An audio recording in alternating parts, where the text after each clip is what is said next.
आनंद बोधाय शिष्य संतापहारणे सच्चिदानंद स्वरूपाय तस्मै श्री गुरुवे नमः।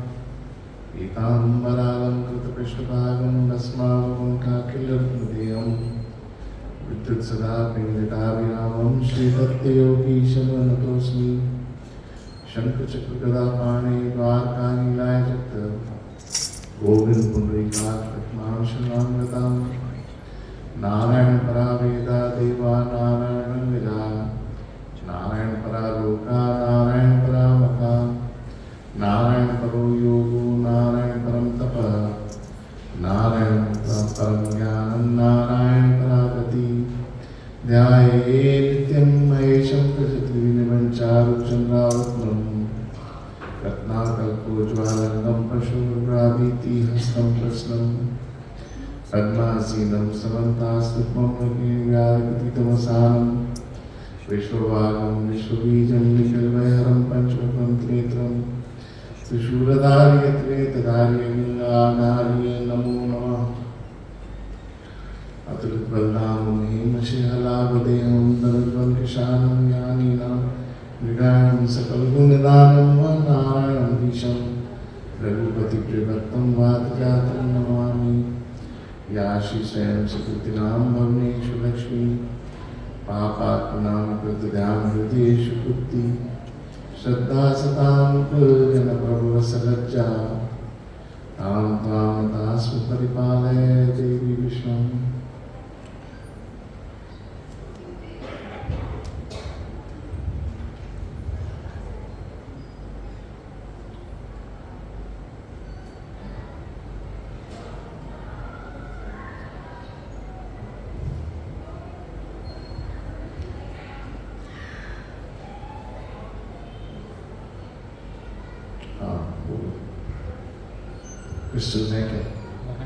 जय गुरुदेव।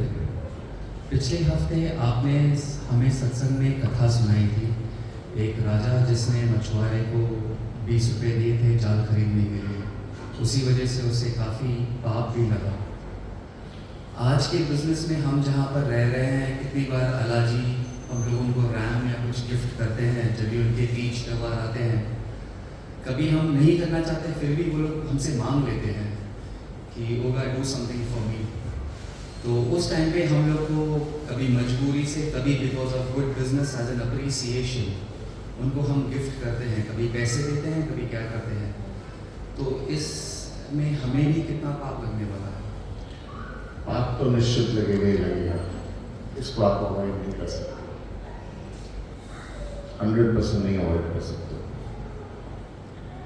अगर किसी को आप ऐसा जीव पकड़ा देते हो जिसकी बलि चढ़ने वाली है तो उसका पाप तो लगेगा। अब इसका तरीका है, आप उसको बोल सकते हो कि हमारे धर्म में ऐसा नहीं किया जाता, आप हमसे कुछ पैसे ले लो, पर इससे बदला मत खरीदना, अपनी फैमिली के अंदर तुम कुछ भी यूज कर लेना, तो तुम अवॉइड कर सकते हो।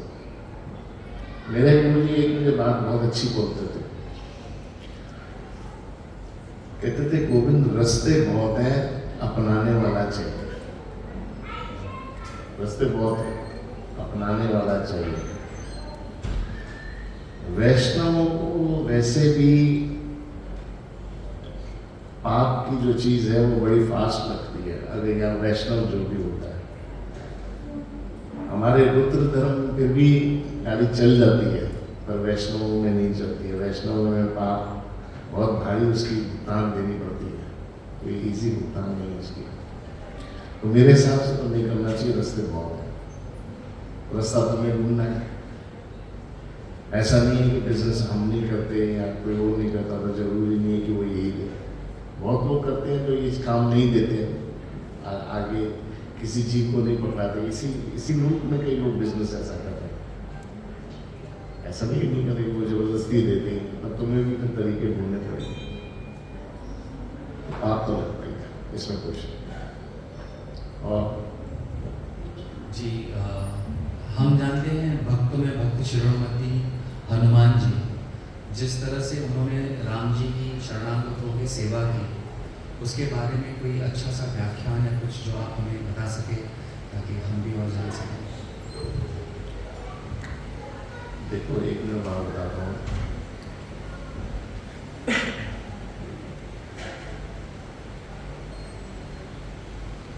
हम भक्त की बात तो करते हैं, पर वो स्टेज पर पहुंचता कैसे वो बात नहीं करते। भक्त की बात जरूर करता है। मीरा भक्ति, हमारे हनुमान जी भक्त थे, कबीरदास जी भक्त थे। भक्ति की स्टेजेस होती हैं। एक भक्ति होती है मैं भगवान को चाहता हूँ, दूसरी भक्ति होती है मैं भगवान को चाहता हूँ, भगवान मुझे चाहता है, तीसरी भक्ति होती है जो मेरे मन में है वही भगवान के मन में है, चौथी भक्ति होती है जो भगवान के मन में है वो मेरे मन में है। ये भक्तियों की स्टेजेस होती है। पांचवी भक्ति ऐसी होती है कि जिसमें परमात्मा आकर के तुम्हारे अंदर समा जाता है। क्या? छठी भक्ति होती है तुम खुद परमात्मा बन जाते हो। तुम इतने उसमें मर्ज हो जाते हो कि तुम में और परमात्मा में कोई फर्क नहीं रहता है। ये बहुत ऊंची स्टेज है। हनुमान की स्टेज 6th स्टेज पे थी, जिसमें राम में और हनुमान में फर्क ही नहीं था। तभी तो उसने छाती फाड़ करके दिखा दिया कि हनुमान राम मेरे अंदर ही बैठा है। इस स्टेज को कहते हैं क्लोनिंग। क्या कहते हैं? क्लोनिंग। जैसे हमारे यहाँ साइंटिस्ट लोग क्लोनिंग करते हैं ना आदमी की, वैसे भगवान की क्लोनिंग होती है भक्त के साथ। वो क्लोन करता है उसको, वो भगवान के साथ इतना मर्ज हो जाता है कि खुद वो भगवान बन जाता है। ये स्टेज देखी है मैंने लोगों की, मैं किसी ने तो देखी है। हमारे यहाँ एक संत होता था, उसकी उम्र 250 साल थी। कोई मानेगा या नहीं मानेगा वो बात अलग है। मैं उसके साथ 14 दिन था, मुझे याद है। वो जब शिवलिंग को हाथ लगाता था तो शिवलिंग को सिर्फ इतना कहता था कि महाराज आप जो है शिव जी के चरण बन जाओ। क्या बोला? शिव जी के चरण। और फिर जब वो दबाता था तो वो वाकई शिवलिंग रबड़ की तरह बन जाता था।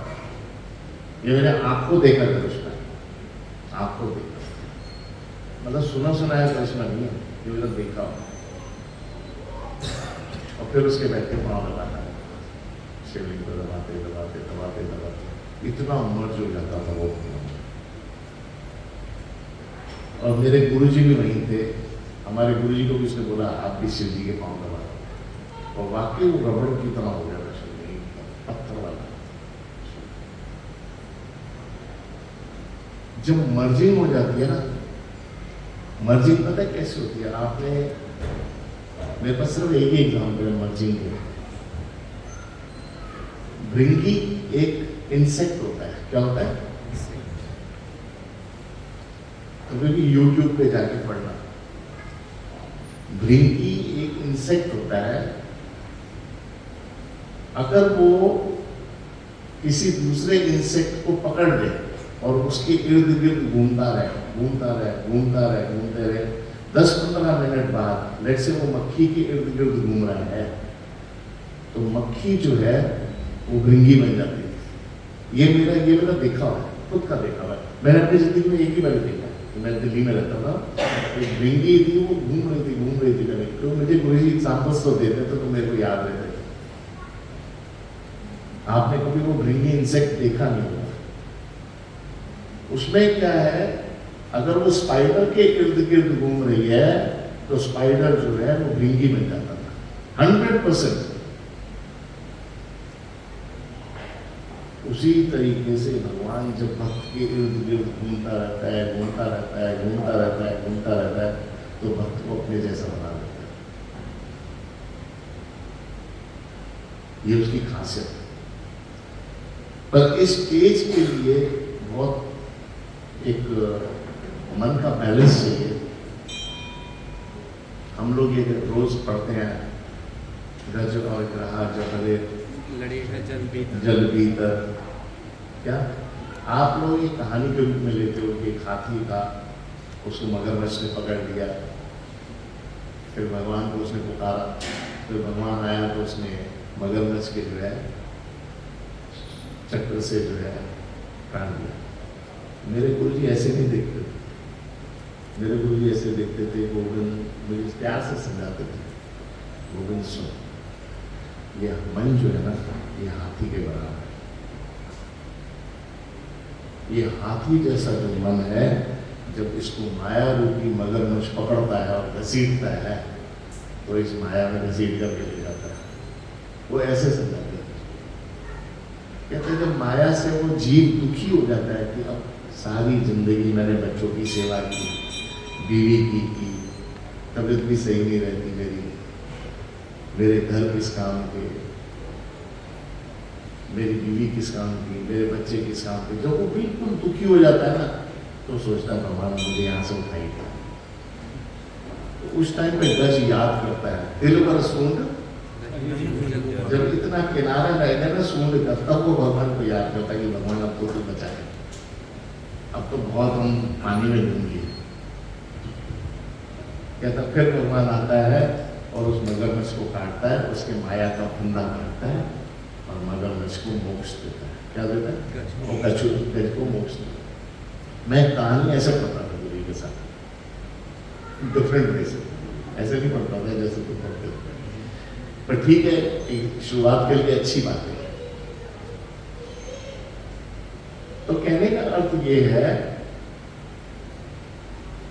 कहने का अर्थ ये है कि जो तुमने क्वेश्चन पूछा कि हनुमान की क्वालिटी मुझे बताओ, हनुमान राम के साथ मर्ज हो चुका था। क्या उसमें और राम में फर्क ही नहीं था।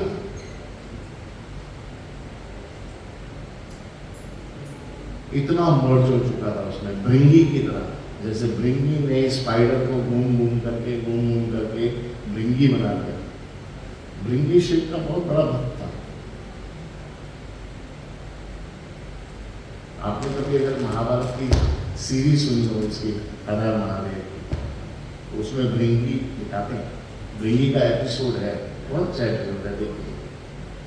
जो ये महादेव का कौन सा आया था, हर हर महादेव का जो आया था, उसमें कभी भी तुम अगर यूट्यूब पे जाओगे तो उसमें भृंगी का चैनल देखना, भृंगी क्या था। एक ऋषि था भृंगी, और वो एक छोटा सा वो मच्छर बन गया मक्खी की तरह, और शिव जी को अपनी तरह बनाने के चक्कर में था। तो शिव जी बने ही उसके चक्कर में, फिर उसने शिव से माफी भी मांगी। समझा? तो ये है सिस्टम, ऊपर का सिस्टम ये काम करता है, जितना मैंने बताया। और कुछ किसी ने सवाल किया है कि धर्म, कर्म और सेवा में क्या फर्क है? देखो,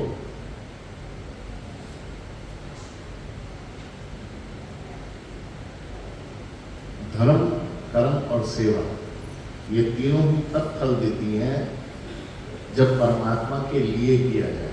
क्या किया जाए? परमात्मा के लिए। खुद के लिए किया हुआ धर्म, कर्म और सेवा फर्ज है। क्या है? फर्ज में और परमात्मा के लिए करने में बहुत फर्क है। तीनों जगह ये काम आते हैं। हम पत्नी को पालते हैं, कहते हैं हमारा धर्म है, पर एक्चुअल में वो धर्म नहीं है, वो फर्ज है। जी। बच्चों को पालना फर्ज है, धर्म नहीं है। धर्म तो सिर्फ एक ही है, परमात्मा के प्रति भागना। क्या? जो परमात्मा की ओर भागता है वही धर्म। अब भगवान कहते हैं इस धर्म को कन्वर्ट कर दो। मेरे को गुरु जी समझाते थे बहुत पहले, कहते थे जैसे एक प्लग है ना, स्विच, उस स्विच के अंदर फैन डाल दो, फैन का स्विच तो फैन चलता है, उसमें गीजर डाल दो, उसका स्विच तो गीजर चलेगा, उसमें ट्यूबलाइट का स्विच डाल दो तो ट्यूबलाइट चलेगा, जो भी तुम उसमें डालोगे वही चलेगा। कहता है भगवान का स्विच भी एक ही है, आप उसमें जो डालोगे वही चलेगा। अगर मांगने की आदत डाल दी तो वही चलेगा, हर बार मांगते ही रहोगे। अगर पूजा की आदत डाल दी तो पूजा ही चलेगी। पर भगवान क्या कहता है, जो धर्म की आदत डालेगा मैं उसके साथ हूं। धर्म आपको एक छोटे वे में एक्सप्लेन कर सकता हूं।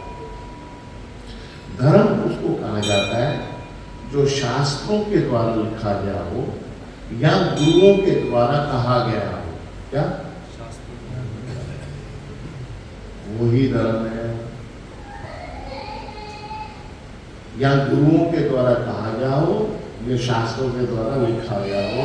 अगर वैसे हम करेंगे तो वो धर्म है। इसके अलावा सब अधर्म है। इसके अलावा सब अधर्म है। जो परमात्मा के प्रति साक्षी करके कर्म किया जाता है वो धर्म है। क्या आप अपने घर में रोटी खाते हो, अगर उस रोटी को भगवान का भोग लगा करके खाते हो तो वो धर्म में कन्वर्ट हो जाएगा। अगर वो उस औरत जो है उस खाने को गुस्से में बना रही है तो वो धर्म नहीं होएगा, वो अधर्म होकर के तुम्हारे को लगेगा। वही खाना अगर भगवान को भोग लेकर के दिया जाए तो वो धर्म बन जाता है, और अगर वही गुस्से में बीवी बना रही हो उस खाने को तो वो खाना जो है अधर्म में कन्वर्ट हो जाता है। भोजन वही है, टेबल वही है, खाना वही है, रोटी वही है, सब्जी वही है, सब वही है।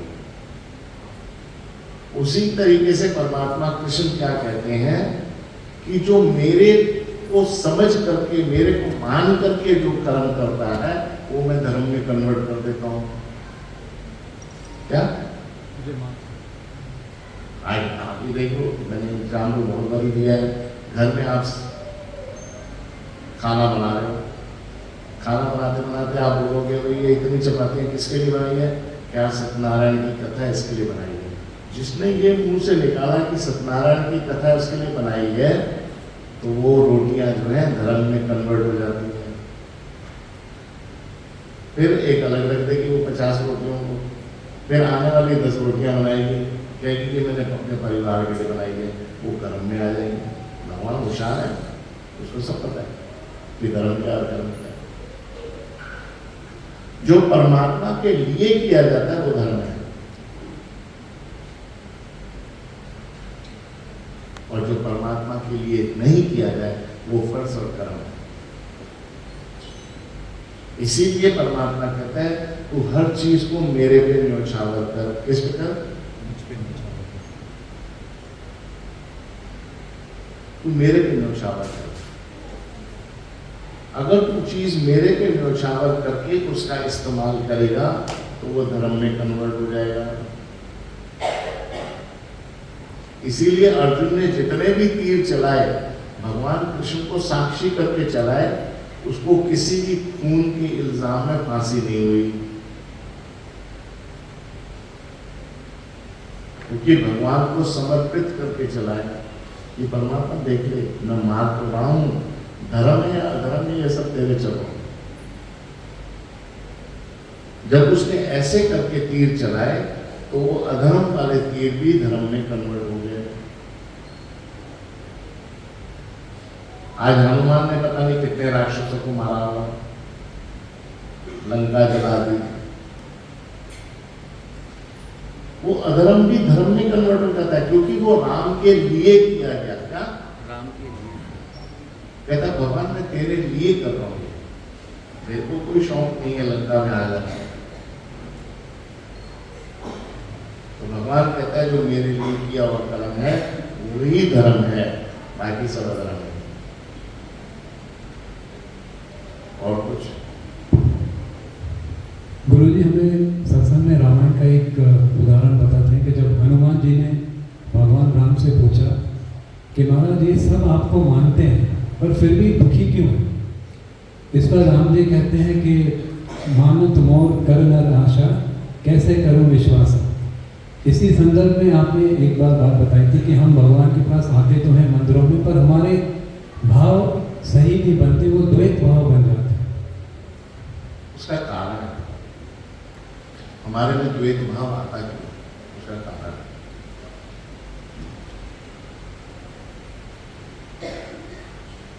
भगवान को समझने के लिए मैं पुरानी बात पे जाता हूं। भगवान के 3 रूप हैं। क्या है? मैं बता चुका हूं, एक है स्टीम, एक है वाटर और एक है आइस। तीनों ही पानी है, तीनों ही पानी है, पर भगवान के ये 3 रूप है। जब वो स्टीम रूप में बैठा होता है भगवान,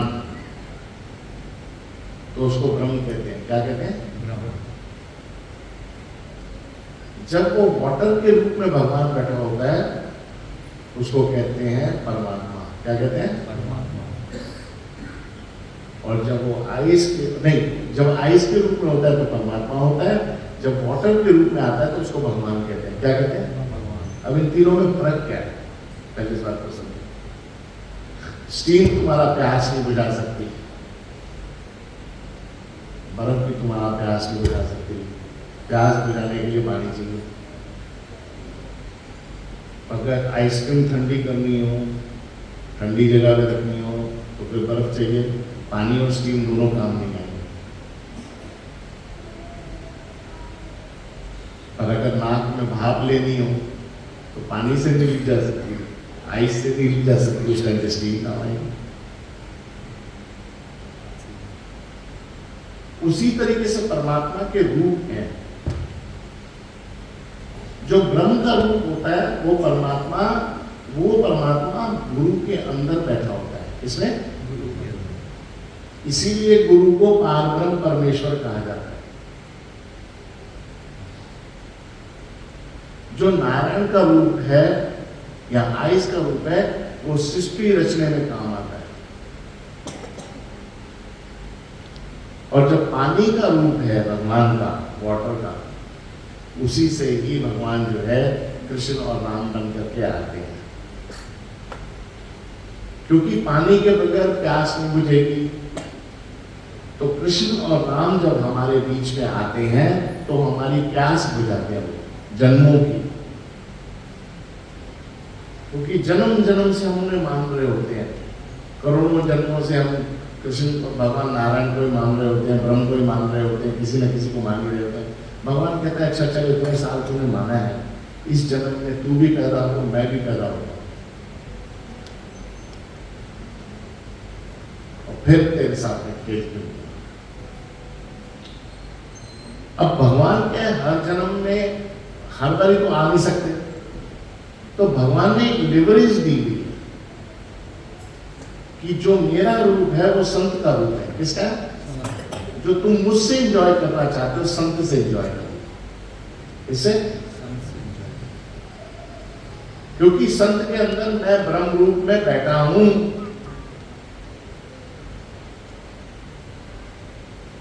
मैं खुद बैठा हूं। तुम उसके साथ ऐश करो, खाओ पियो, उठो बैठो, उसके चरण दो, उसका आशीर्वाद दो।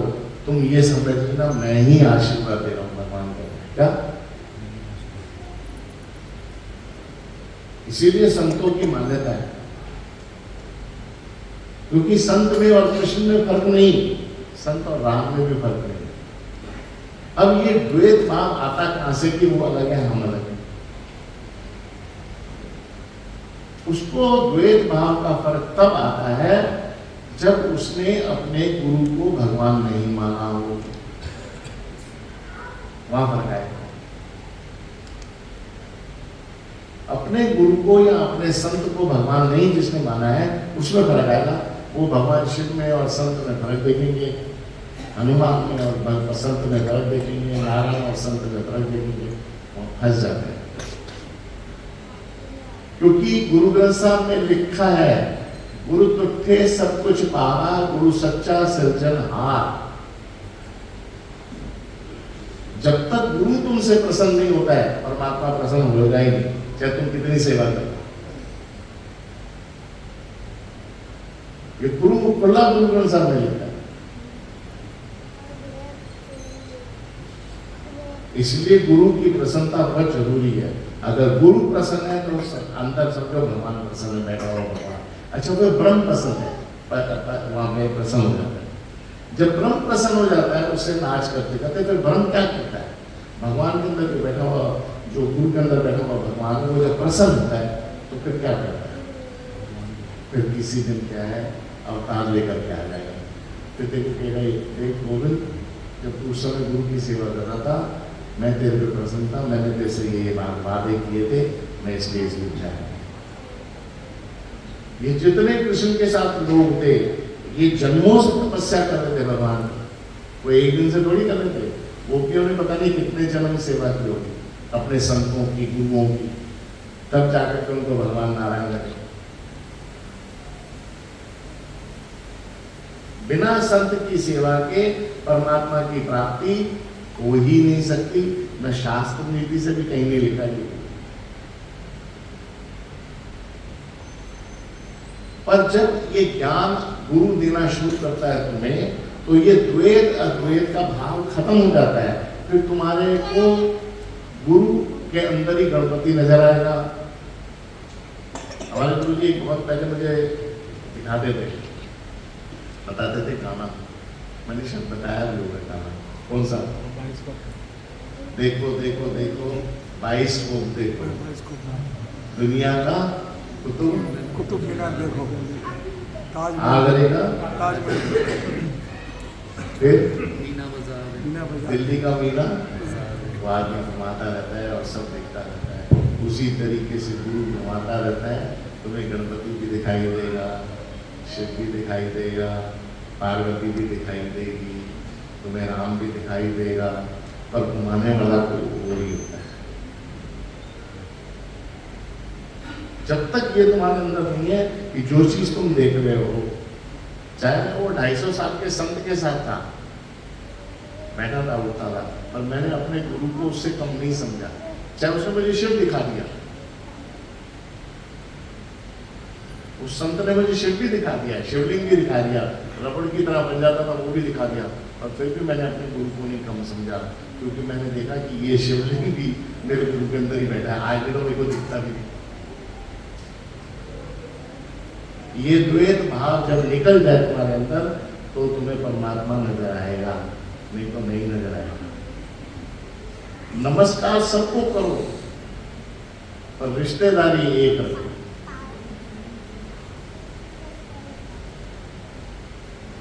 पति एक ही बनेगा, पति के रिश्तेदार तुम्हारे सारे रिश्तेदार हैं, तुम्हें उनको इज्जत देनी ही पड़ेगी। पत्नी के सारे रिश्तेदार तुम्हारे रिश्तेदार होंगे शादी के बाद, पर पत्नी तो पत्नी ही रहेगी। उसी तरीके से गुरु से रिश्तेदारी अगर तुम्हारी है, तो सारे देवता तुम्हारे रिश्तेदार हो जाते हैं, पर गुरु तुम्हारा मेन रिश्तेदार है। क्या है? ये तुम्हें समझना पड़ेगा। उसी बेस पे तुम्हारा द्वैत अद्वैत मिटेगा अंदर से, नहीं तो नहीं मिटेगा।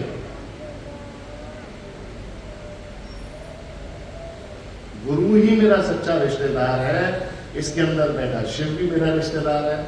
मैं कैसे नमस्कार करता हूँ संत के पास जाकर के, मैं किसी संत को मिलता हूँ तो मैं कैसे नमस्कार करता हूँ, मेरे गुरु जी ने मुझे सिखाया। कहता है गोविंद, किसी भी संत के दरबार में तू जाता है, अगर तू उसके दरबार में जाता है तो ये कह करके नमस्कार करना, चाहे वो भगवान ही क्यों ना हो,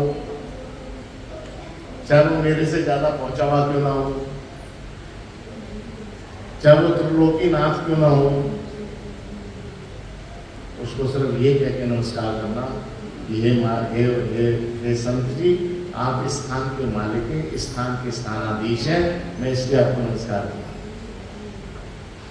अब रास्ते में मिल जाए संत तो कैसे नमस्कार करना? तो ये कहना, महाराज आप मेरे गुरु के अंग हैं, मैं इसलिए आपको नमस्कार। क्या है? मेरे गुरु के अंग। क्योंकि ये अंगूठा अगर एक अंग है, ये अंगूठा गोविंद नहीं है, ये गोविंद का अंगूठा है। क्या है? गोविंद का अंग। पर यह अंगूठा गोविंद नहीं है। उसी तरीके से सारे संत की गुरु की बॉडी के पार्ट्स हैं, पर वो गुरु नहीं है तुम्हारे।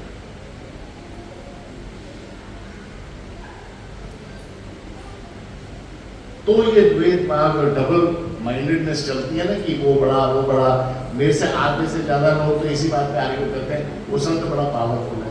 पावरफुल या नो पावरफुल की बात ही नहीं है। अगर संत को तुम पावर से नाप रहे हो, पहली बात तो तुम्हारी पैमाइशी गलत है।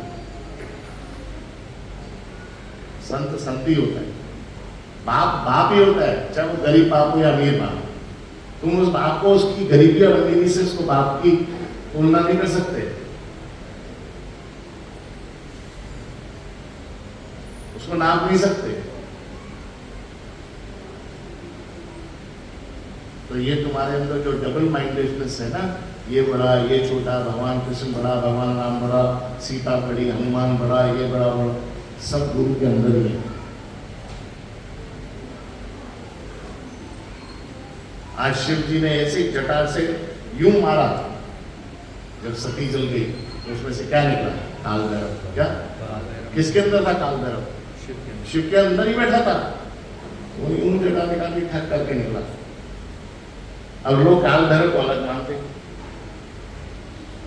अरे निकला कहां से? अरे गणपति कहते हैं बहुत बड़ा देवता है, पूछो निकला कहां से है? मुझे गुरु जी कहते थे गोविंद सुन, समझाते थे प्यार से। कहते थे हनुमान किसको मानता है? राम किसको मानता है? शिव को। शिव की पत्नी कौन है? उसके बच्चे कौन? कार्तिक और गणेश। कहते सब एक नहीं तो है, अलग है ना।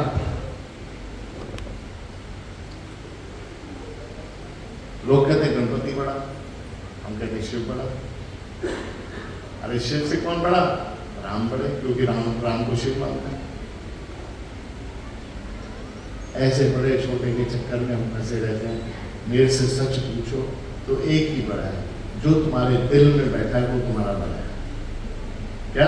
जो तुम्हारे दिल में बैठा है वो ही बड़ा है। उस पत्नी का पति ही बड़ा है जो उसके दिल में बैठा है। चाहे पति हो और पति कैसे भी हो, वही, चाहे गरीब हो अमीर हो, वही पति उसका बड़ा है। उसी तरीके से शिष्य का वही गुरु बड़ा है जिस गुरु को वो मानता है, जिसको भी माने वही गुरु उसका बड़ा है। उसको तुम छोटा बड़ा नहीं नाप सकते। बहुत संत में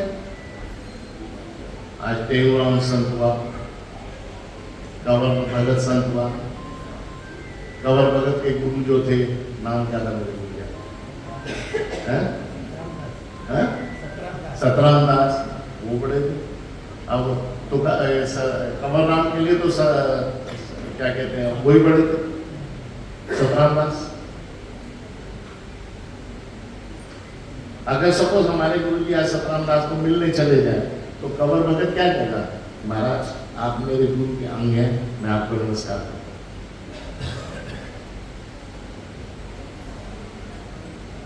करता हूं। शॉर्टकट से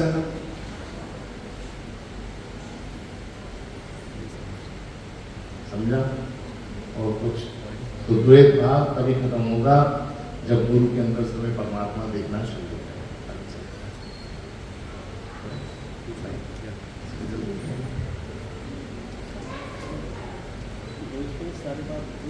ओके, फिर भी चलो।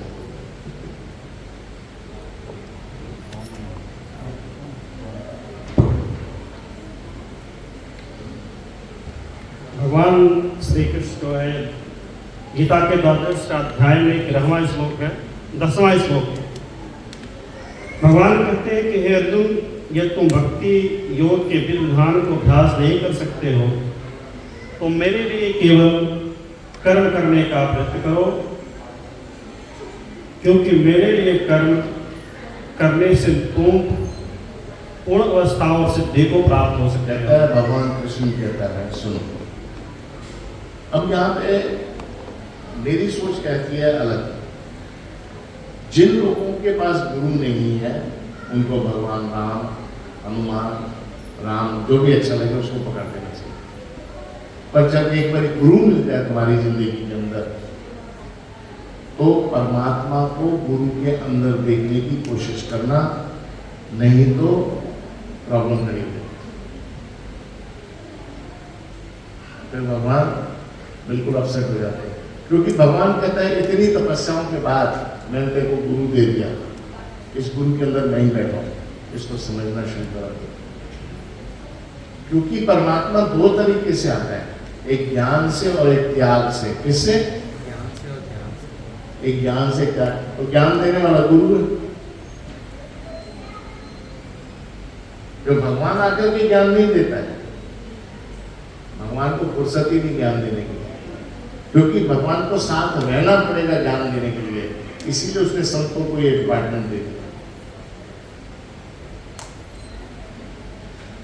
तो कहता है कि अगर तेरे से भक्ति नहीं होती है तो तू मेरे लिए कर्म कर। क्या कर? कर्म। जैसे हम इस मंदिर में करते हैं, सफाई किसके लिए कर रहे हैं? भगवान के लिए। दरी किसके लिए बिछा रहे हैं? भगवान के लिए। आटा किसके लिए गूंद रहे हैं? भगवान के लिए। सब्जी किसके लिए बना रहे हैं? भगवान के लिए। अगरबत्ती किसके लिए जला रहे हैं? भगवान के लिए। तो कहता है फिर मेरे लिए तू कर्म करना शुरू कर। आगे चलो। यदि कोई गुरु के निर्देश के अनुसार भक्ति योग के विधानों को अभ्यास नहीं भी कर पाता, कहता है अगर गुरु के आदेशों को तू पालन नहीं भी कर सकता किसी वजह से, या उनके निर्देश के हिसाब से तू नहीं चल सकता, तो क्या करें? आगे चलो।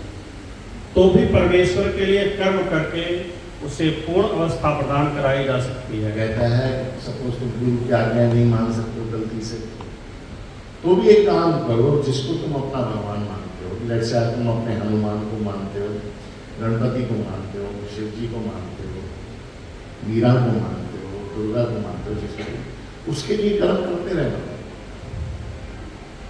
जैसे फॉर एग्जाम्पल कई मैंने जो लोग देखे हैं जिंदगी में गुरु बनाते हैं, करेक्ट है जी।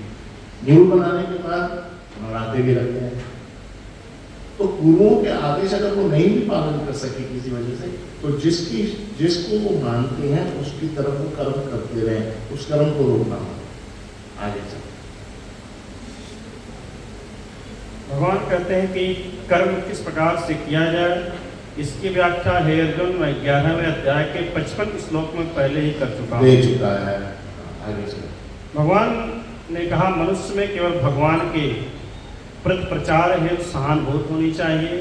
कहता है इंसान को उस परमात्मा के लिए प्रचार बोला है इसने, पर मैं सोचता हूँ कर्म, परमात्मा के लिए कर्म करने की क्या होनी चाहिए? प्रचार करने की सहानुभूति होनी चाहिए। मतलब उस तरफ जो है उसकी सहानुभूति कहते हैं, उस तरफ झुकाव होना चाहिए, उसका झुकाव होना चाहिए परमात्मा की सेवा के लिए। आगे चलो। ऐसे अनेक भक्त हैं जो भगवान के कर्म के में लगे रहते हैं और उनकी सहायता की आवश्यकता होती है। अतः भले ही कोई भक्ति योगी के विधान का प्रत्यक्ष रूप से अभ्यास न कर सके, तो उसे ऐसे कार्य में सहायता देने का प्रयत्न करना चाहिए। कहता है सपोज मैं तुम्हें भक्ति प्रदान नहीं कर सकता, सपोज तो मैं तुम्हें परमात्मा के कर्म के लिए सहारा दूंगा। क्या दूं? अभी परमात्मा के कर्म के लिए सहारा क्या होता है? फॉर एग्जाम्पल में लोग कहते हैं गोविंद चल तू गुरु का पढ़ा लिखा है, उसके नीचे रहा है इतने साल, तू समझ सकता है गुरु जी क्या कहते हैं क्या नहीं कहते। मेरे गुरु जी कहते थे गोविंद गुरु का शिष्य वही इंजॉय करता है जो गुरु इंजॉय करता है। क्या? गुरु का शिष्य वही इंजॉय करता है जो करता है। तो मैंने कहा गुरु जी कैसे? कहते सपोज तेरे को 20 जने मानते हैं, 20 जनों को तू ये कह दे भाई कल से तुम रोज हवन करोगे, वो करना शुरू कर देंगे। सपोज तू हवन नहीं कहता से, कहता अच्छा ठीक है बीच जाना तुम जो है मत करो, कल से तुम जो है विष्णु सहस्रनाम शुरू कर दो, वो शुरू कर देंगे विष्णु सहस्रनाम। फिर मैं कहूँगा अच्छा विष्णु सहस्रनाम मत करो, तुम एक काम करो, दुर्गा के 11वें अध्याय का पाठ कर लेना, फिर वो शुरू कर देते। इसका कहने का मतलब है कि जो गुरुओं के निर्देशों के हिसाब से जिसने सीखा है, वो भी अगर उनकी सहायता की जरूरत पड़ती है तो उसकी लेनी चाहिए, दोबारा कर लेना। भगवान ने कहा है अर्जुन, जो वित्त ध्यान के प्रत्यक्ष रूप से अभ्यास नहीं कर सके, उसे ऐसे कार्य में सहायता देने का प्रयत्न करना चाहिए। शिष्य को या किसी भी भक्त को ऐसे कार्य करने की सहायता का प्रयत्न करना चाहिए। अब गुरुओं को तो सबने देखा नहीं, और उनके जो निर्देश है उससे आगे की गाड़ी चलती है, आगे चलती। जिस प्रकार से किसी जो है प्रत्येक प्रयास करके किसी कार्य को करने के लिए भूमि, पूंजी और संगठन तथा श्रम की आवश्यकता होती है। कहता है भगवान के काम करने के लिए 4 चीजें चाहिए। क्या? भूमि, पूंजी, पैसा, संगठन तथा श्रम। ये संगठन है, तथा आश्रम के एक जगह मीन्स आश्रम जिसको कहते हैं माहौल, आश्रम माहौल कहते हैं। कहता है भगवान की प्रार्थना में ये 4 चीजें चाहिए। बिना द्रव्य के पैसे के भी भजन नहीं होगा। आगे चलो। इसी प्रकार से जो है मनुष्य को भगवान की सेवा के लिए भी इनकी आवश्यकता होती है। अनंतर केवल इतना ही होता है अंतर कि भौतिकवाद में मनुष्य इंद्रिय तृप्ति के लिए सारा कार्य करता है। कहता है दुनिया के अंदर वो अपनी इंद्रियों को तृप्त करने के लिए काम करता है, अपने आप को सेटिस्फाई करने के लिए भूमि, पूंजी, संगठन, मिनिस्टरों से मिलना, ये मिलना, वो करता है। भक्ति के अंदर भी यही 4 काम है और उसका तरीका आगे चलते। लेकिन यही कार्य जो होता है भगवान के तुष्टि के लिए किया जाता है। भगवान को मनाने के लिए, तुष्टि कहते हैं भगवान को सेटिस्फाई करने के लिए ये कार्य किए जाते हैं। आगे चलो। यही कार्य जो है शास्त्रों में दिव्य कार्य कहा गया है। इसी को ही दिव्य कार्य कहा गया है। इस चीज को कहा गया है जो परमात्मा की तुष्टि के लिए काम करे। तुष्टि कहते हैं, तुष्टि का एक्चुअल वर्ड पता है क्या? संतुष्ट। क्या? संतुष्टि, उसको शॉर्टकट में तुष्टि कहा गया। हमारे पॉलिटिक्स में बहुत यूज करते हैं ना तुष्टिकरण। माना तुम सेटिस्फाई कर रहे हो किसी कौम को या किसी मजहब को, सिर्फ सेटिस्फैक्शन के लिए तुम मीन्स निकाल रहे हो, उसको तुष्टिकरण कहते हैं।